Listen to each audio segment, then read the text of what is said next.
The Good, the Bad, and the Ugly is the best Western ever made, period. And we can tell you over 1,000 reasons why that's the case, but we won't do that or this video would be way too long. This 1966 spaghetti Western is a pure classic in every sense. Epic, violent, gritty, tense, and hilarious in a twisted way, The Good, the Bad, and the Ugly is the mixture of everything that makes it the perfect piece of cinema that it is. Sergio Leone's masterful direction and Ennio Morricone's amazing original background score work like a divine charm. But other than the obviously awesome aspects of the film, there's something more to this classic masterpiece that makes it so great. We are talking about the morals put on the display by the three titular main characters and how the film uses those morals to subvert our expectations. So put on your hats and saddle up, because we are gonna take a ride into the desert. Although Clint Eastwood's The Man with No Name is introduced as the good a bit blatantly, his character is more nuanced for the classic cowboy good guy that John Wayne was used to playing.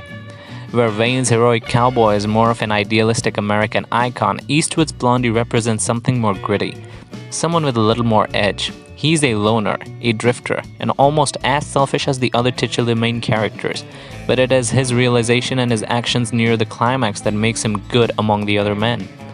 He kills other people to get what he wants. He uses them as a means to his ends. But by the end of the movie, he has realized the worth of human life and develops the morals that make him good in a much truer sense. And since The Good, the Bad, and the Ugly is a prequel to the other two movies in the Dollars trilogy, Blondie's journey in search of the gold gives a background on what he used to be like before he became the more typical cowboy hero that we are used to seeing in Western movies. Tuco is the most complex character among the three. As compared to Eastwood's anti-hero who eventually ends up becoming the good guy, Tuco's character conclusion is more ambiguous. Tuco is an outlaw with a bounty on his head under the charges of numerous murders, robberies, and rapes. But there is a method to his madness. Although greedy and sadistic, Tuco has his own set of rules and twisted sense of righteousness that he operates by. After walking through 700 miles of desert, Tuco wanders at a gun dealer's place and builds himself a revolver. The scene elongates with suspense as we wait for Tuco to kill the owner of the place after finding himself a gun.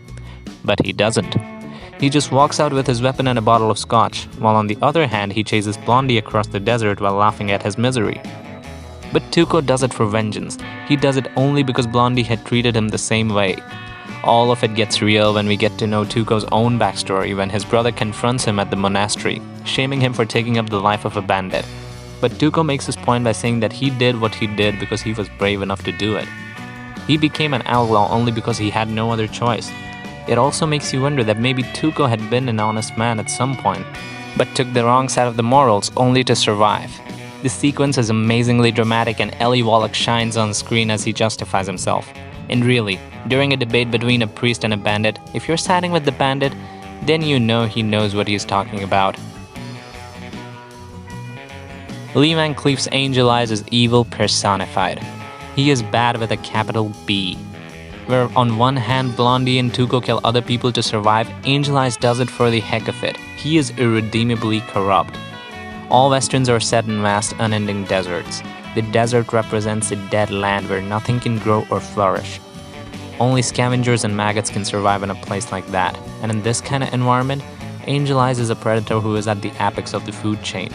He kills with and without purpose, and boy does he enjoy it.